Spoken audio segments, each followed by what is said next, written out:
Tepat saat matahari menggantung di ubun-ubun langit, Balairung Agung Kekaisaran Bulan Bintang dipenuhi sosok-sosok terhormat. Panglima, tetua sekte, tabib, dan pemuka kerajaan semua hadir untuk mengantar kepergian sosok paling agung yang pernah menjejakkan kaki di istana itu. Tabib misterius Raka Aryasena. Hening menyelimuti ruangan besar yang berdinding giok dan bertiang naga emas. Bahkan napas pun terasa berat. Raka berdiri perlahan dari singgasananya. Jubah putih panjangnya mengekor di lantai batu terukir. Tatapannya tenang, sorot matanya dalam, seolah mampu melihat lintasan waktu dan takdir setiap jiwa di ruangan itu. Perjalanan ini belum berakhir, ucapnya dengan suara yang lirih namun menggema. Masih ada satu jiwa yang menunggu, antara batas hidup dan kematian. Tepat ketika Raka melangkah menuju gerbang utama istana, Yuan Lai, pendekar wanita dari 10 pendekar cahaya langit, melangkah maju. Ia membungkuk dalam, wajahnya penuh rasa hormat dan harap. "Ampun, Tabib Agung," ucapnya pelan. "Di masa depan, jika kami, sekutu cahaya, membutuhkan hadirmu, kemana harus kami melangkah? Kemana harus kami berseru?" Raka menatap Yuan Lai.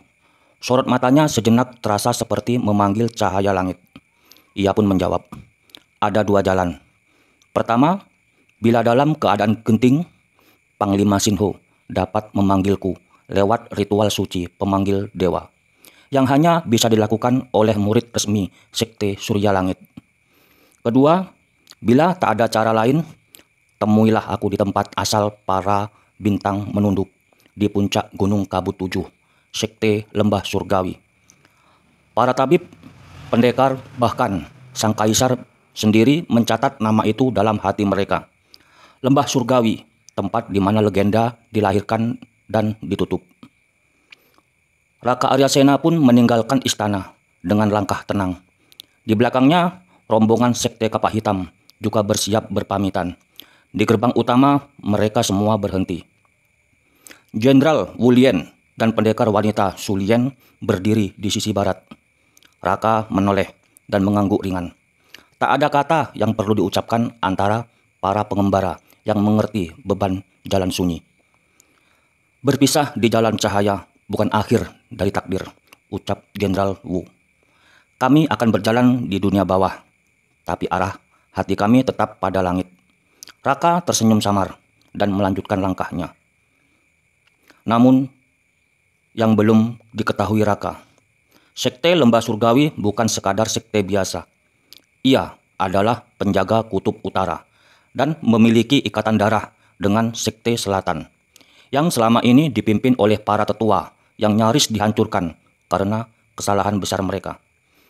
Guru Agung Tian Xuan, tokoh misterius yang datang saat kematian para tua hampir tiba, sesungguhnya adalah saudara kandung dari guru besar Sekte Selatan yang kini jatuh sakit, dan yang sesungguhnya menjadi tujuan utama dari misi penyembuhan Raka.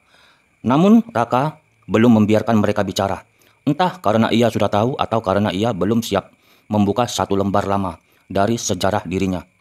Sekte Selatan dan Lembah Surgawi dikenal dalam legenda kuno sebagai 2 pilar langit bumi, penjaga energi di ujung kutub selatan dan utara, yang bila satu roboh maka poros keseimbangan dunia akan miring dan jalan para iblis akan terbuka.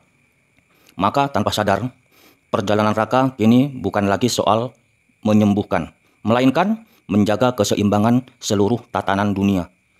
Saat Raka melangkah memasuki wilayah pegunungan Kabut 7, di mana Sekte Lembah Surgawi tersembunyi dalam awan dan mantra pelindung, angin terasa berbeda, udara lebih berat, langit lebih sunyi. Satu suara muncul dalam hatinya, "Kakakku, bertahanlah." Karena ia tahu, jika nyawa sang guru Sekte Utara benar-benar padam, pintu perpecahan dunia akan terbuka dan tabir kegelapan akan segera runtuh. Raka Aryasena terus melangkah, menyusuri jalan-jalan setapak. Kadang dia dihambat oleh derasnya hujan. Kadang dia terus diselimuti oleh dinginnya malam. Dan akhirnya pada sore hari, langit mulai membakar sore, memancarkan cahaya jingga yang menggantung muram. Siluet gunung Kabut 7 tampak samar di kejauhan, seperti raksasa yang tertidur, menanti dibangunkan oleh nasib. Raka Aryasena menapakkan kaki satu demi satu. Langkahnya tidak terburu namun juga tidak pernah ragu. Seolah ia telah berdamai dengan arah, namun tidak pernah menyerahkan kendali pada waktu. Jubahnya kini lusuh, tersapu debu, angin, dan kabut malam. Namun dari balik kelelahannya masih menyala aura suci yang hanya bisa dipancarkan oleh mereka yang sudah menyatu dengan alam dan roh. Tiba-tiba, suara langkah kecil bergema di tanah kering. Raka menoleh. Sekitar 100 tombak di depannya, seorang gadis kecil berlari tergopoh-gopoh. Usianya tak lebih dari 13 tahun. Bajunya koyak, pipinya penuh debu dan darah. Dan tatapannya adalah perpaduan antara ketakutan, kelelahan, dan keputusasaan. Dari bibir mungilnya mengalir darah yang telah mengering. Tapi kakinya tetap melangkah. Ia berlari, atau lebih tepatnya bertahan untuk tidak jatuh. Di belakangnya deru kuda terdengar mengguncang tanah. 10 penunggang kuda muncul dari balik kabut merah sore. Mereka mengenakan jubah hitam, bersenjata tombak dan cambuk. Tatapan mereka buas, dan dari cara mereka mengatur barisan, terlihat mereka adalah pemburu terlatih. Raka memicingkan mata. Pemburu anak kecil di tanah terbuka. Dunia telah semakin rusak, gumamnya pelan. Namun ia belum bergerak. Ia menunggu, ia menilai, ia mengamati. Langkah si gadis mulai goyah. Sesekali ia menoleh ke belakang. Dan setiap tatapannya hanya mendapati kuda-kuda yang makin dekat. Dan sorak tawa yang makin menusuk. "Jangan jatuh, anak kecil, jangan jatuh," bisik Raka. Namun langkah si gadis mulai menyeret tanah. Nafasnya seperti tersayat. 1 langkah, 2 langkah, bruk. Ia terjatuh, menabrak tanah kering penuh kerikil. Lututnya berdarah dan tangannya berusaha mendorong tubuhnya bangkit. Namun tubuhnya tak merespon. Para penunggang kuda bersorak, "Tangkap dia! Hanya 1 yang hidup, biar yang lain membusuk. Anak itu yang menyimpan rahasia. Jangan biarkan ia kabur lagi." Mereka mengangkat tombak tinggi-tinggi. Salah satu dari mereka melesat lebih cepat dari yang lain, bersiap menebas tubuh si bocah dengan ujung tombaknya yang tajam beracun. Namun, hush, angin dingin tiba-tiba menyapu gurun. Sang penunggang kuda mendadak terpental dari pelananya. Tubuhnya membentur tanah dan terguling seperti boneka patah tulang. Para pemburu menghentikan kudanya dengan tergesa. "Apa itu barusan? Siapa yang bergerak?" Tatapan mereka mengarah ke depan. Salah satu dari mereka menunjuk gemetar. Itu! Siapa di sana?" Siluet seorang pria berjubah putih berdiri. Hanya sebatang tongkat bambu tua di tangannya. Dan sebuah topi lebar menutupi wajahnya. Namun satu hal membuat para pemburu menggigil. Angin di sekelilingnya berhenti berhembus. Debu di tanah tak berani naik. Bahkan kuda-kuda mereka mulai gelisah, meringkik, dan tak mau maju. Sosok itu melangkah pelan. Sekali langkah, 10 tombak terpotong. Sekali helaan napas, udara terasa menebal, seperti malam akan datang lebih cepat. "Siapa kau? Pengembara tua, jangan ikut campur urusan kami." Namun tak ada jawaban. Raka Aryasena melepaskan topi lebar dari kepalanya. Dan untuk sesaat, mata langit sendiri seperti menunduk menatapnya. Salah satu pemburu tiba-tiba teriak histeris. Itu tabib misterius, Raka Aryasena, yang mengalahkan Jenderal Wu di gerbang cahaya. Dia yang menyembuhkan roh utara." Panik menjalar seperti api. Kuda-kuda mulai mundur. Tombak bergoyang. Tapi terlambat. Raka mengangkat satu jarinya. "Kembali, sebelum napas terakhir kalian dijemput angin." Satu ledakan, aura tak terlihat meledak dari tubuhnya. Bukan ledakan api, bukan kilat, tapi tekanan murni dari kekuatan spiritual langit. 5 dari mereka langsung pingsan di atas kuda. 2 lainnya terhempas seperti daun kering, dan sisanya kabur terbirit-birit tanpa menoleh lagi. Raka melangkah ke arah si gadis yang kini hanya mampu menatapnya dengan mata berkaca. "Apa mereka melukai keluargamu?" tanya Raka lirih. Si bocah mengangguk lemah. Air mata mulai jatuh tanpa suara. Raka berlutut, mengangkatnya perlahan, dan membalut luka di lutut gadis itu dengan jubahnya yang robek. Lalu ia berjalan lagi, namun kini bukan sendiri. Seorang gadis kecil yang tak diketahui asal-usulnya menemani langkah Raka, dan langit yang tadi membara perlahan meredup dalam diam. Langkah kaki Raka Aryasena tetap tenang, meski kini di sisi kanannya berjalan seorang gadis kecil, yang luka-lukanya belum kering, namun ketenangannya mulai meresap ke dalam tatapannya. Tak ada yang bicara, hanya suara angin gurun yang mendesir di antara mereka. "Namamu?" tanya Raka pelan, tanpa menoleh. Gadis itu diam sejenak, lalu menjawab lirih. "Lian, hanya Lian." Raka tidak memaksanya bertahan lebih jauh, tapi batinnya yang telah ditempa ratusan pertempuran dan kepekaan spiritual yang luar biasa merasakan sesuatu yang tak lazim. Langkah gadis itu terlalu ringan, terlalu senyap, seolah kakinya hanya menapak sekilas di tanah dunia, seperti roh yang tersesat di antara dua alam. Luka-lukanya terlalu dalam, tapi jiwanya tak retak. Bahkan, tatapan matanya meski masih muda memiliki kedalaman seperti lautan tua. Malam pun jatuh. Mereka beristirahat di balik batu karang tinggi. Raka menyalakan api kecil, sementara Lian duduk diam membungkus dirinya dengan jubah Raka yang ia pinjam. "Mereka yang mengejarmu, siapa mereka? Kenapa seorang anak seperti kau bisa diburu?" Lian menunduk. "Mereka bilang aku penjaga rahasia, tapi aku tak tahu rahasia apa." Ia menggenggam erat sebuah liontin dari batu giok retak yang tergantung di lehernya. Raka memperhatikan giok itu. Ada simbol yang samar di permukaannya, seperti ukiran mantra kuno.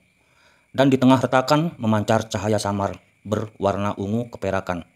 Warna yang hanya muncul dalam kekuatan langit keturunan darah purba. Raka membatin, giok itu bukan benda biasa. Itu segel roh. Tapi bagaimana bisa seorang bocah memilikinya? Malam makin larut, dan saat Lian tertidur, dengan napas tenang, Raka memejamkan mata. Namun tiba-tiba, wush, angin berputar tajam di sekitar api unggun. Raka membuka mata. Api mengecil, lalu padam. Udara menjadi berat, langit terasa lebih rendah, dan di atas Lian tampak bayangan kabur melayang. Siluet seorang wanita berjubah putih tanpa wajah berdiri membelakanginya. Rambut panjangnya menjuntai dan dari tubuhnya memancar kedinginan menusuk tulang. Raka berdiri, siap bertindak. Tapi, "Jangan, tabib cahaya." Suara wanita itu keluar dari mulut, melainkan langsung menggetarkan pikiran. Anak itu bukan anak biasa. Ia adalah pewaris darah langit, putri dari sang penjaga kutub yang telah gugur ribuan musim silam. Raka tertekun. Penjaga kutub? Dulu ada dua penjaga, satu di selatan, satu di utara. Mereka adalah saudara darah, keturunan terakhir yang menyegel gerbang bayang kekal. Tapi kini segel mulai retak, dan Lian adalah kunci yang diwariskan. Raka menatap Lian yang tertidur. Sekarang wajahnya tampak bersinar lembut di bawah cahaya bintang. Tampak damai, namun mengandung potensi yang belum terbangun. Jika ia jatuh ke tangan yang salah, dunia akan kembali pada zaman kehancuran. "Apa yang harus kulakukan?" tanya Raka dengan serius. Bayangan wanita itu mendekat. "Lindungi dia sampai waktunya tiba. Sampai sang kunci membangkitkan warisan kutub utara. Namun ingat, Raka Aryasena, semakin dekat dia pada takdirnya, semakin banyak pula makhluk gelap yang akan terbangun dari peraduan." Setelah berkata begitu, bayangan itu menghilang dalam pusaran kabut ungu, menyatu dengan malam yang kembali sunyi. Raka duduk kembali, menatap langit yang berganti bintang. Matanya tajam, namun kini dengan kesadaran baru. Lian, pewaris darah langit. Dunia belum tahu apa yang akan datang. Dan jauh dari mereka di Gunung Kesembilan dari wilayah neraka. Seseorang yang telah lama tersegel dalam peti darah membuka satu mata, menyadari bahwa kunci telah terbangun, bersambung. Tepat saat matahari menggantung di ubun-ubun langit, Balairung Agung Kekaisaran Bulan Bintang dipenuhi sosok-sosok terhormat. Panglima, tetua sekte, tabib, dan pemuka kerajaan semua hadir untuk mengantar kepergian sosok paling agung yang pernah menjejakkan kaki di istana itu. Tabib misterius Raka Aryasena.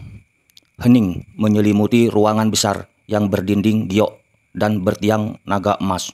Bahkan napas pun terasa berat. Raka berdiri perlahan dari singgasananya. Jubah putih panjangnya mengekor di lantai batu terukir. Tatapannya tenang, sorot matanya dalam, seolah mampu melihat lintasan waktu dan takdir setiap jiwa di ruangan itu. Perjalanan ini belum berakhir, ucapnya dengan suara yang lirih namun menggema. Masih ada satu jiwa yang menunggu, antara batas hidup dan kematian. Tepat ketika Raka melangkah menuju gerbang utama istana, Yuan Lai, pendekar wanita dari 10 pendekar cahaya langit, melangkah maju. Ia membungkuk dalam, wajahnya penuh rasa hormat dan harap. "Ampun, Tabib Agung," ucapnya pelan. "Di masa depan, jika kami, sekutu cahaya, membutuhkan hadirmu, kemana harus kami melangkah? Kemana harus kami berseru?" Raka menatap Yuan Lai. Sorot matanya sejenak terasa seperti memanggil cahaya langit. Ia pun menjawab, "Ada 2 jalan. Pertama, bila dalam keadaan genting, Panglima Sinho dapat memanggilku lewat ritual suci pemanggil dewa, yang hanya bisa dilakukan oleh murid resmi Sekte Surya Langit. Kedua, bila tak ada cara lain, temuilah aku di tempat asal para bintang menunduk, di puncak Gunung Kabut 7, Sekte Lembah Surgawi." Para tabib, pendekar, bahkan sang kaisar sendiri mencatat nama itu dalam hati mereka. Lembah Surgawi, tempat di mana legenda dilahirkan dan ditutup. Raka Aryasena pun meninggalkan istana dengan langkah tenang. Di belakangnya, rombongan Sekte Kapak Hitam juga bersiap berpamitan. Di gerbang utama, mereka semua berhenti. Jenderal Wu Lien dan pendekar wanita Su Lien berdiri di sisi barat. Raka menoleh dan mengangguk ringan. Tak ada kata yang perlu diucapkan antara para pengembara yang mengerti beban jalan sunyi. "Berpisah di jalan cahaya bukan akhir dari takdir," ucap Jenderal Wu. "Kami akan berjalan di dunia bawah, tapi arah hati kami tetap pada langit." Raka tersenyum samar dan melanjutkan langkahnya. Namun, yang belum diketahui Raka, Sekte Lembah Surgawi bukan sekadar sekte biasa. Ia adalah penjaga kutub utara dan memiliki ikatan darah dengan Sekte Selatan, yang selama ini dipimpin oleh para tetua yang nyaris dihancurkan karena kesalahan besar mereka.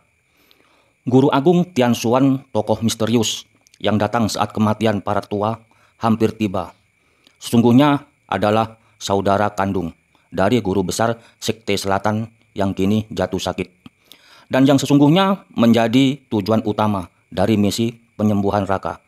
Namun Raka belum membiarkan mereka bicara, entah karena ia sudah tahu atau karena ia belum siap membuka satu lembar lama dari sejarah dirinya. Sekte Selatan dan Lembah Surgawi dikenal dalam legenda kuno sebagai 2 pilar langit bumi, penjaga energi di ujung kutub selatan dan utara, yang bila satu roboh maka poros keseimbangan dunia akan miring dan jalan para iblis akan terbuka.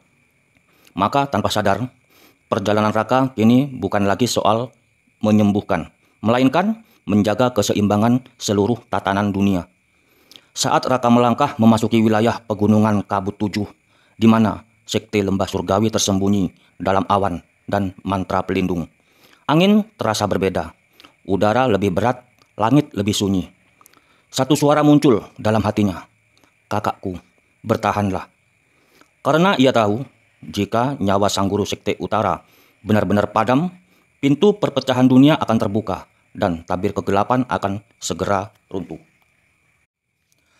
Raka Aryasena terus melangkah, menyusuri jalan-jalan setapak.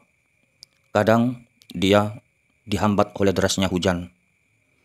Kadang dia terus diselimuti oleh dinginnya malam. Dan akhirnya pada sore hari, langit mulai membakar sore, memancarkan cahaya jingga yang menggantung muram. Siluet gunung Kabut 7 tampak samar di kejauhan, seperti raksasa yang tertidur, menanti dibangunkan oleh nasib. Raka Aryasena menapakkan kaki satu demi satu. Langkahnya tidak terburu namun juga tidak pernah ragu. Seolah ia telah berdamai dengan arah, namun tidak pernah menyerahkan kendali pada waktu. Jubahnya kini lusuh, tersapu debu, angin, dan kabut malam. Namun dari balik kelelahannya masih menyala aura suci yang hanya bisa dipancarkan oleh mereka yang sudah menyatu dengan alam dan roh. Tiba-tiba, suara langkah kecil bergema di tanah kering. Raka menoleh. Sekitar 100 tombak di depannya, seorang gadis kecil berlari tergopoh-gopoh. Usianya tak lebih dari 13 tahun. Bajunya koyak, pipinya penuh debu dan darah. Dan tatapannya adalah perpaduan antara ketakutan, kelelahan, dan keputusasaan. Dari bibir mungilnya mengalir darah yang telah mengering. Tapi kakinya tetap melangkah. Ia berlari, atau lebih tepatnya bertahan untuk tidak jatuh. Di belakangnya deru kuda terdengar mengguncang tanah. 10 penunggang kuda muncul dari balik kabut merah sore. Mereka mengenakan jubah hitam, bersenjata tombak dan cambuk. Tatapan mereka buas, dan dari cara mereka mengatur barisan, terlihat mereka adalah pemburu terlatih. Raka memicingkan mata. Pemburu anak kecil di tanah terbuka. Dunia telah semakin rusak, gumamnya pelan. Namun ia belum bergerak.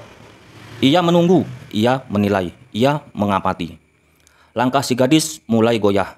Sesekali ia menoleh ke belakang. Dan setiap tatapannya hanya mendapati kuda-kuda yang makin dekat dan sorak tawa yang makin menusuk. "Jangan jatuh, anak kecil, jangan jatuh," bisik Raka. Namun langkah si gadis mulai menyeret tanah. Nafasnya seperti tersayat. 1 langkah, 2 langkah, bruk. Ia terjatuh, menabrak tanah kering penuh kerikil. Lututnya berdarah dan tangannya berusaha mendorong tubuhnya bangkit. Namun tubuhnya tak merespon. Para penunggang kuda bersorak, "Tangkap dia! Hanya 1 yang hidup, biar yang lain membusuk. Anak itu yang menyimpan rahasia. Jangan biarkan ia kabur lagi." Mereka mengangkat tombak tinggi-tinggi. Salah satu dari mereka melesat lebih cepat dari yang lain, bersiap menebas tubuh si bocah dengan ujung tombaknya yang tajam beracun. Namun, hush, angin dingin tiba-tiba menyapu gurun. Sang penunggang kuda mendadak terpental dari pelananya. Tubuhnya membentur tanah dan terguling seperti boneka patah tulang. Para pemburu menghentikan kudanya dengan tergesa. "Apa itu barusan? Siapa yang bergerak?" Tatapan mereka mengarah ke depan. Salah satu dari mereka menunjuk gemetar. Itu! Siapa di sana?" Siluet seorang pria berjubah putih berdiri. Hanya sebatang tongkat bambu tua di tangannya, dan sebuah topi lebar menutupi wajahnya. Namun satu hal membuat para pemburu menggigil. Angin di sekelilingnya berhenti berhembus. Debu di tanah tak berani naik. Bahkan kuda-kuda mereka mulai gelisah, meringkik, dan tak mau maju.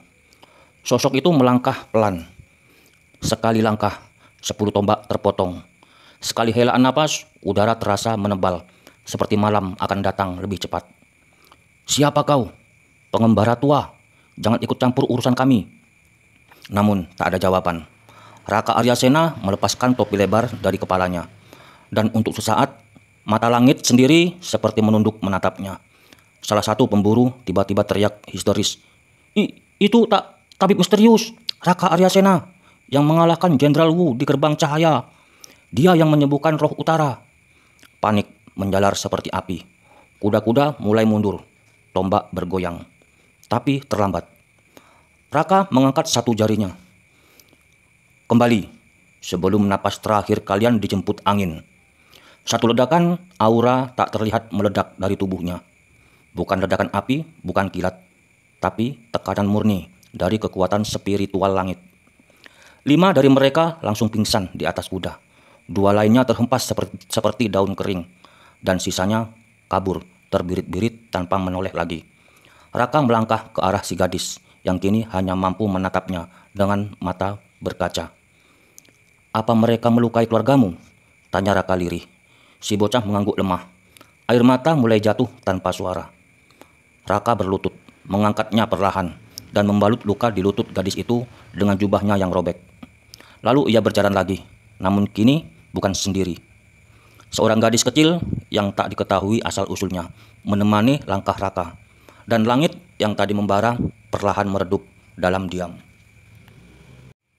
Langkah kaki Raka Aryasena tetap tenang, meski kini di sisi kanannya berjalan seorang gadis kecil yang luka-lukanya belum kering, namun ketenangannya mulai meresap ke dalam tatapannya.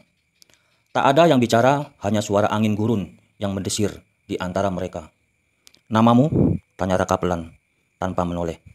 Gadis itu diam sejenak, lalu menjawab lirih, "Lian, hanya Lian."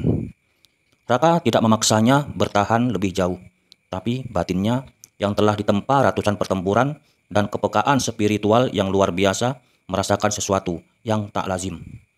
Langkah gadis itu terlalu ringan, terlalu senyap, seolah kakinya hanya menapak sekilas di tanah dunia, seperti roh yang tersesat di antara dua alam. Luka-lukanya terlalu dalam, tapi jiwanya tak retak.